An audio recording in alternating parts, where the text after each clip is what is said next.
All right. Programming note. Tomorrow at 12:45, the Secretary General of the United Nations will do a stakeout on the situation in Myanmar. We will not have a noon briefing, but we will have a briefing by our colleagues from the UN Mine Action Service ahead of International Day for Mine Awareness Assistance, which falls on Friday, April 4th. Richard Boulter, UNMAS's Chief of Design, Operational Support and Oversight, will be here to brief. He'll be joined virtually by Edwin Faigmane, Chief of the Mine Action Program in Nigeria, and Fatma Zourrig, Chief of Mine Action Program in Libya. That will be around 11:30 tomorrow.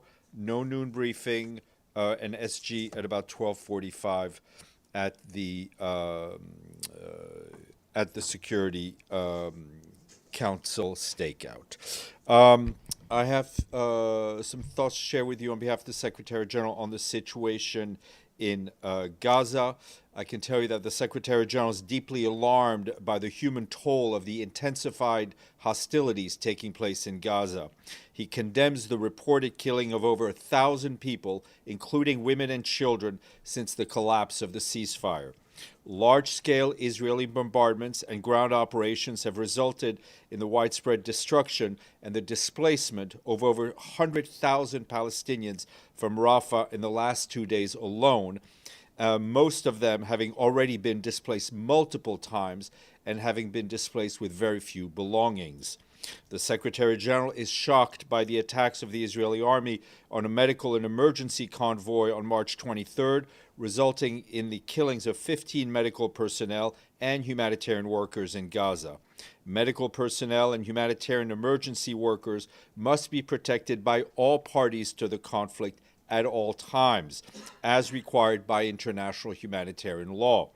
Since October 23rd, at least 408 aid workers have been killed in Gaza, and at least 280 of them have been United Nations humanitarian workers. The Secretary General honors all humanitarian workers who've been killed in this conflict and demands a full, thorough, and independent investigation in these incidents. All parties must comply fully with international law at all times. Civilians must be respected and protected. The denial of life-saving aid must end. The Secretary General reiterates his strong condemnation of the 7th of October attacks by Hamas and other Palestinian armed groups. Nothing can justify those terror attacks, and nothing can justify the collective punishment of the Palestinian people. The Secretary General renews his urgent call for the immediate restoration of the ceasefire, the immediate and unconditional release of all hostages, and the unimpeded humanitarian access throughout Gaza. I was also asked by one of your colleagues about the stated plans of Israel to seize more land in Gaza, and I can tell you that the Secretary General also reminds that the Security Council Resolution 2735 rejects any attempts at demographic or territorial changes in the Gaza Strip, including any actions that reduces the territory of Gaza. In this regard, he is increasingly concerned about the inflammatory rhetoric calling for Israel to quote, capture extensive territory that will be added to the State of Israel's security area, end quote. The Secretary General renews his urgent call for an immediate restoration of the ceasefire. Our Deputy Secretary General Mina Mohammed was supposed to be in Germany, but however, she was unable to travel to Berlin last night due to unforeseen technical issues with the plane that she was traveling on. The plane was required to return back to New York due to technical issues. She, of course, regrets not being able to attend the Global Disability Summit in person, but delivered remarks via video message that was played earlier today in Berlin. She said that expanding hope and opportunities for people with disabilities is close to her heart and that of the Secretary General's, adding that it is a matter of dignity, it's a matter of humanity, and of human rights. Ms. Mohammed noted that the UN Disability and Development Report found that about 98% of the SDG indicators for persons with disabilities are off track. This is far more than a statistic, she warned. It should be a wake-up call. The full remarks were shared with you.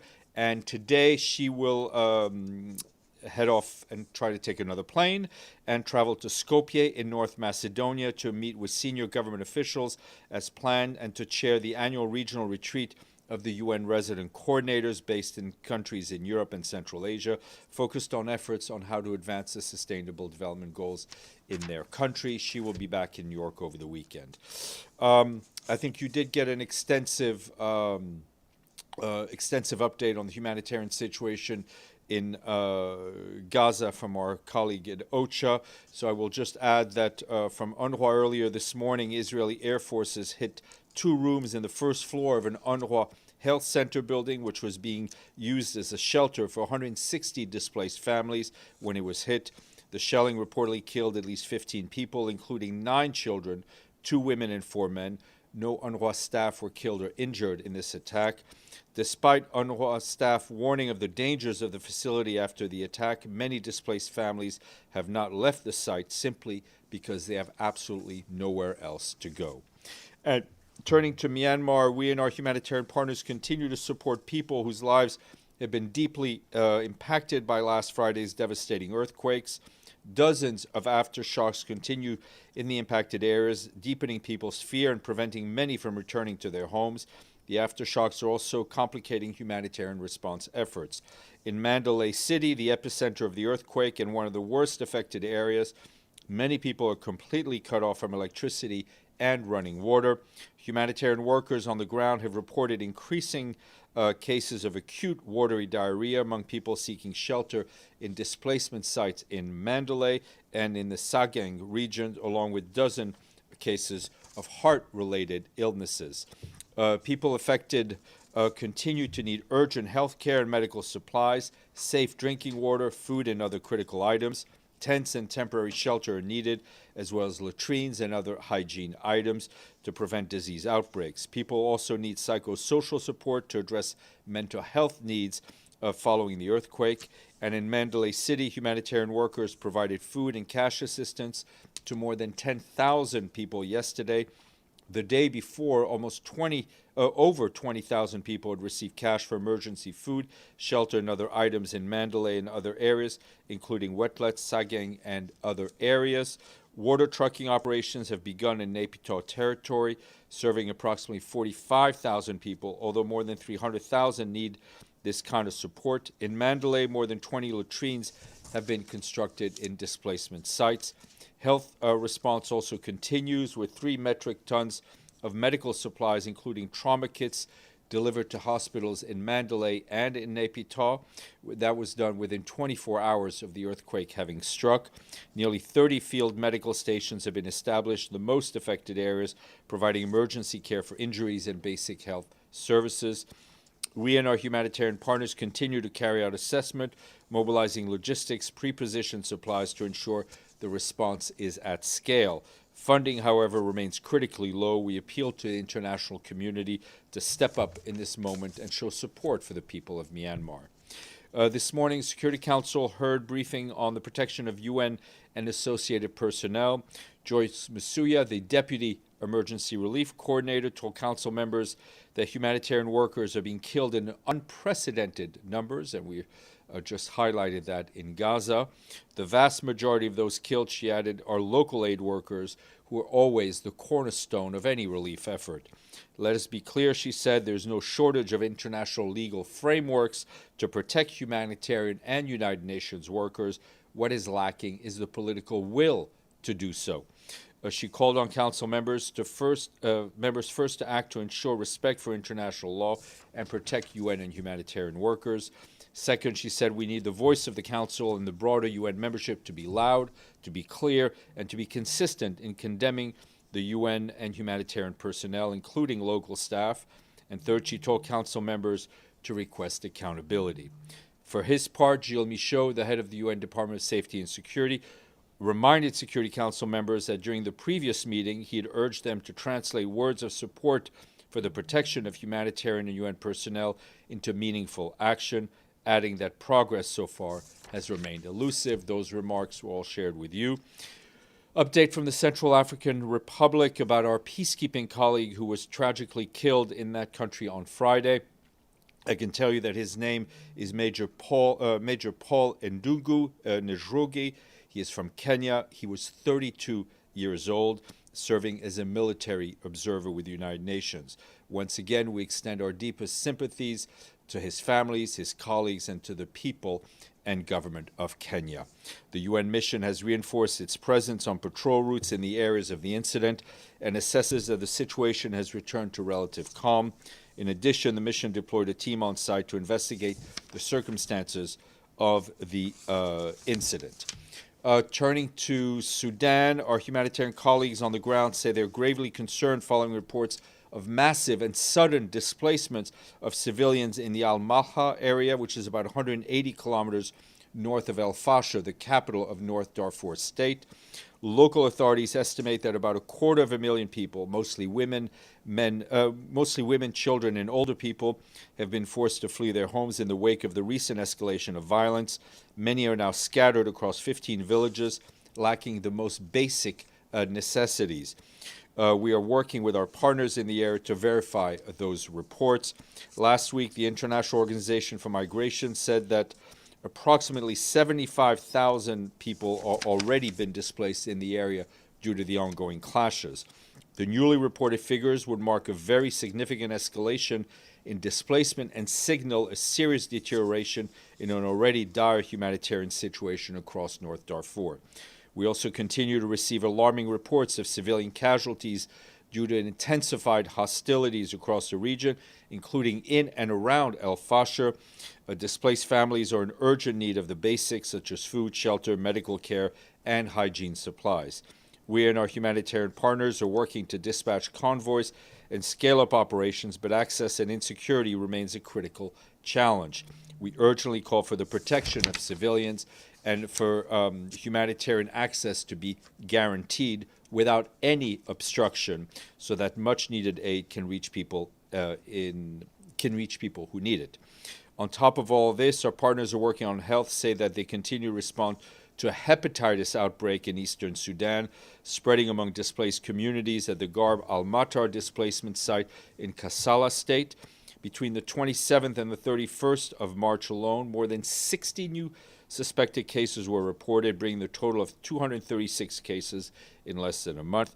The outbreak is being driven mainly by overcrowding living conditions, poor sanitation, limited health care. In response, local health authorities, together with UN agencies and other partners, are scaling up medical interventions and water, sanitation, and hygiene support, as well as targeted campaigns to raise awareness to prevent the further spread of the disease.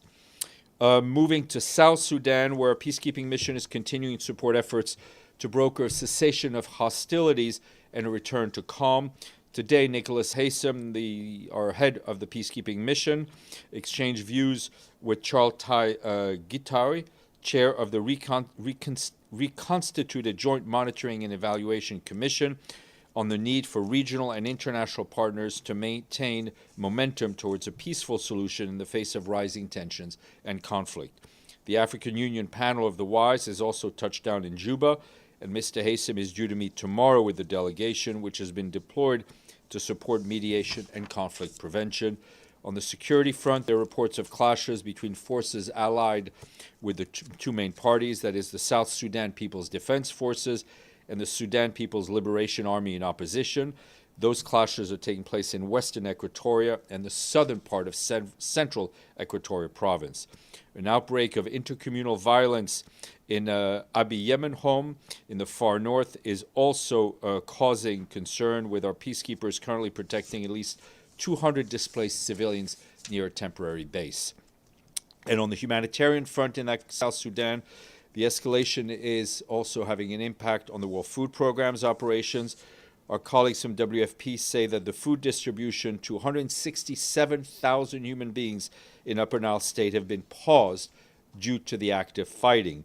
WFP warns that humanitarian resources are already stretched, with assistance prioritized for communities facing emergency and catastrophic hunger. These are level 4 and 5 on the IPC scale. The sharp rise in humanitarian needs will force further prioritization risk, leaving many hungry families without any support. As you know, malnutrition is rising in South Sudan. WFP estimates that 2.1 million children are at risk this year, which is an increase of 35% just from a year ago. WFP is accelerating distribution in the areas of greatest needs wherever access is possible, but guaranteed protection of staff, the people we support, and humanitarian assets is critical for us to do our work. And a quick update from Somalia, a place we have not heard from in a while. Our colleagues in humanitarian affairs tell us that recent fighting in Puntland states in the northeast, as well as the regions of middle and lower Shabelle in central Somalia, has forced at least 110,000 men, women, and children to flee their homes. In several other areas, tens of thousands of people have also been displaced in recent months from inter-clan fighting. Besides the fighting, our humanitarian colleagues said that climate factors are also driving displacement, given prolonged dry conditions and lower than expected rainfall in many areas. The latest IPC report published last week projects that nearly 4.6 million people in Somalia are likely to experience high levels of hunger from now until June. Some 1.8 million children under the age of 5 are expected to suffer from acute malnutrition this year and need urgent treatment. This includes nearly 480,000 children who are expected to suffer from severe malnutrition. Our humanitarian colleagues warn that humanitarian needs in Somalia are rising at a time where funding for aid operations is plummeting. Aid agencies are having to reduce, even suspend assistance, and focus available resources on life-saving activities for the most vulnerable of the most vulnerable people. This year, about one-third of Somalia's population, nearly 6 million, need humanitarian assistance. However, the $1.42 billion UN humanitarian appeal is only 9% funded, with only 131 million United States dollars in the bank. In the Democratic Republic of the Congo, our humanitarian colleagues tell us that in North Kivu, in the town of Masisi Center, which we mentioned yesterday, has spilled out now into neighboring areas. Sustained gunfire, explosions have triggered widespread panic, forcing civilians to seek refuge at Masisi General Hospital or to remain trapped in their homes. That's what local partners are telling us. Humanitarian access remains severely constrained amidst the ongoing volatile situation.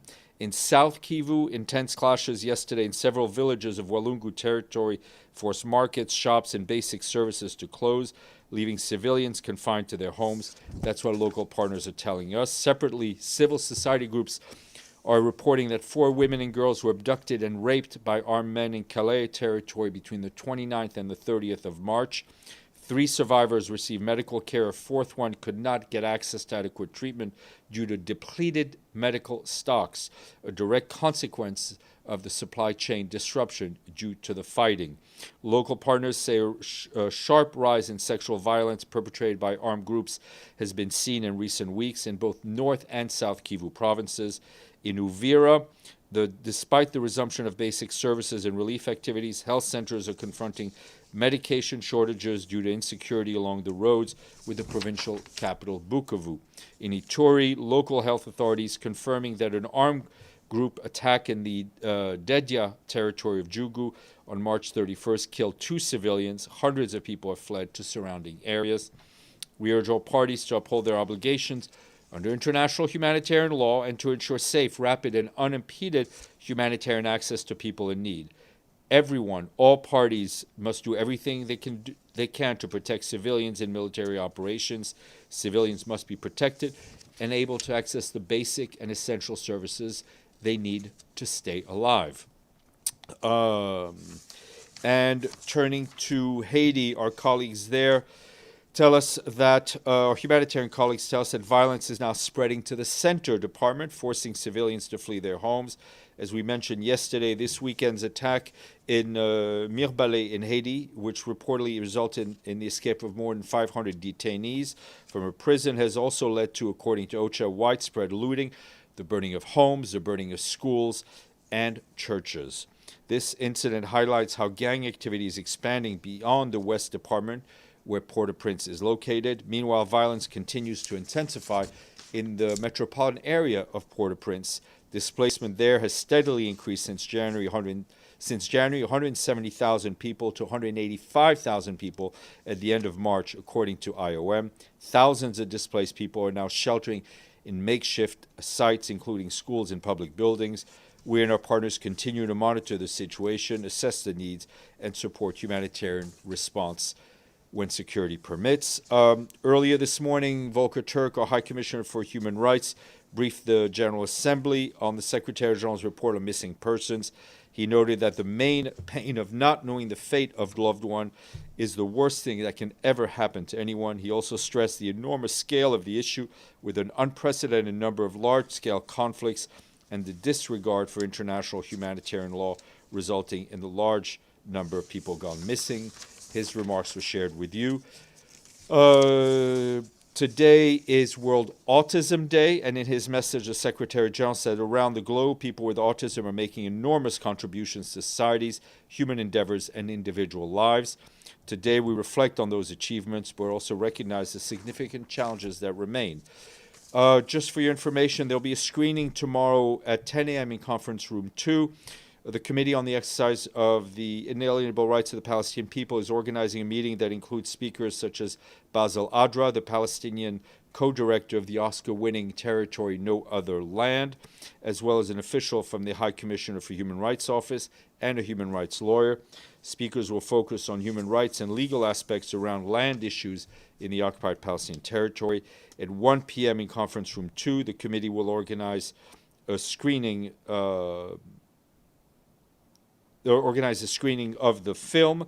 Only delegates and UN pass holders will be able to attend, but you're invited to that event. Benno. Thank you for the invitation. Hi, Steph. Regarding Gaza, you said who is responsible for the bombardments, but who does the Secretary General think is responsible for the collapse of the ceasefire in the first place? There were agreements agreed to. It is clear that I think there's blame around for not honoring the letter and the intent of the ceasefire. We want all parties to honor what they had agreed to and move forward and return to what we had a month ago, right? Which was humanitarian going in, hostages being released, life resuming in a certain sense in Gaza, where people could go out to market. Schools had resumed, if you'll recall. The prices were starting to go down. We want to go back to that. Okay, and now about the DSG's non-travel to Berlin. I hope she's fine. She's fine. I mean, it was a commercial aircraft.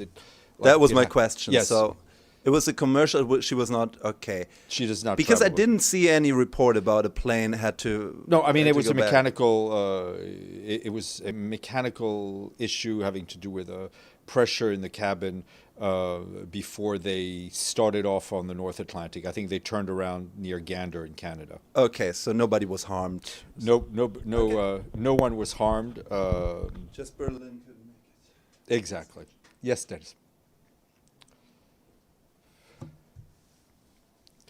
I wanted to ask you a question about Moldova and Gagauzia Autonomous Region. So, head of Gagauzia Autonomous Region, Yevgenia Gutsul, appealed to Secretary General to pay attention to the situation in the region, namely to violations of democratic principles and rights of self-government. So my question is, does UNSG follows the situation in Gagauzia region? And follow up, late March, she was arrested. And so what does UNSG think of that? I have to get back to you. I saw the reports earlier today that she had apparently written a letter to the Secretary General. I need to check on that, and I will get back to you hopefully later today. Yes, please.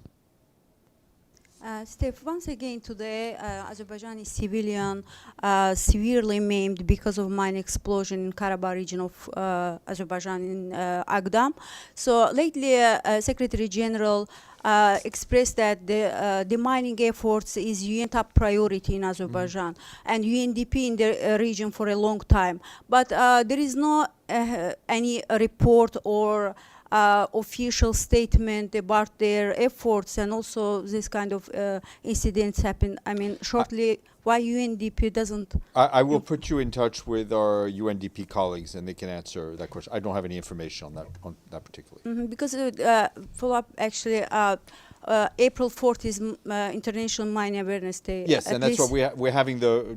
I don't know if I'm not going to say you came in late because I was later than everybody else, but we're having a briefing tomorrow on UN mine action here at 11:30. So the microphone. Do you have any reaction about this? Happened to? I will check. Obviously, we're always very concerned when people are wounded due to mining incidents, and I think I referred yesterday to the importance of the international treaties against landmines and against cluster bombs. Yes, please go ahead. Yeah.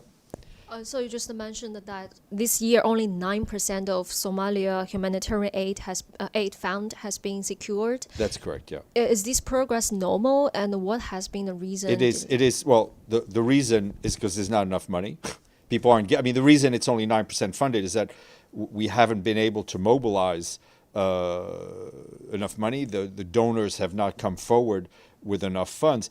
Sadly, it is a trend that we're seeing across the board on our humanitarian appeals that are all severely, severely underfunded. When you see the donors, do you mind to reveal like who are the donors? Well, the donors are every member state is a potential donor. Yeah. Thank you. Yes, please. Go ahead. No, go ahead. Yeah, thank you. Just a short one. I'm wondering if you have any updates on the Black Sea negotiations. I do not.